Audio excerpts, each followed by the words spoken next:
அன்புள்ள தமிழ் நெஞ்சங்களே, நான் ஒரு சிறு நகைச்சுவை கதை இப்பொழுது உங்களுக்கு சொல்கிறேன்.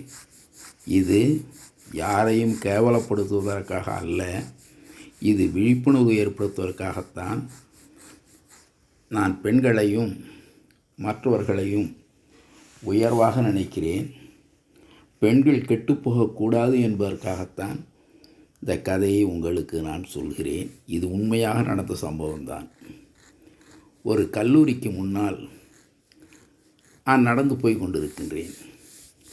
2 கல்லூரி மாணவர்கள் புலம்பிக் கொண்டிருந்தார்கள். என்னடி, காலை முன்னாடி வச்சா பின்னாடி போகுது, பின்னாடி காலை வச்சா முன்னாடி வருது, நான் என்னடி செய்கிறது, எனக்கும் அப்படி தாண்டி, இப்போ உனக்கும் ப்ராப்ளம் எனக்கும் ப்ராப்ளம், நாம் என்னடி செய்வோம். இதோ ஒரு வயதானவர் போயிட்டுருக்காரு, அவர்கிட்ட நம்ம பிரச்சனையை தீர்ப்போமா? என்னை கூப்பிட்டார்கள். ஐயா, இதற்கு ஒரு தீர்வு காணுங்கள் என்று சொன்னார்கள்.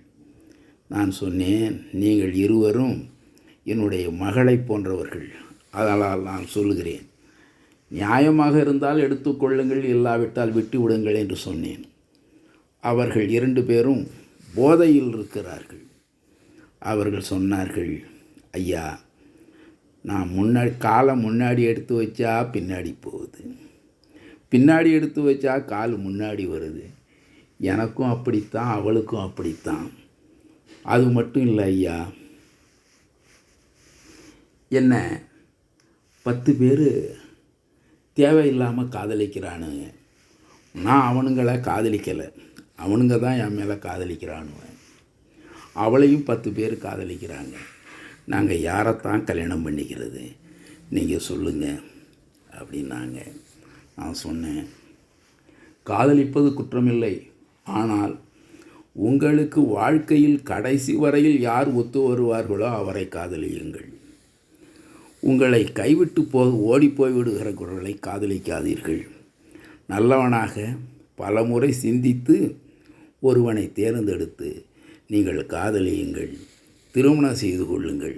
வாழ்க்கை சுபமாக இருக்கும், உனக்கும் ப்ராப்ளம் இருக்காது, அவளுக்கும் ப்ராப்ளம் இருக்காது என்று சொன்னேன். அதை கேட்டு அவர்கள் மகிழ்ச்சி அடைந்தார்கள். அவர்களுக்கு போதையும் தெளிந்துவிட்டது. நன்றி, வணக்கம்.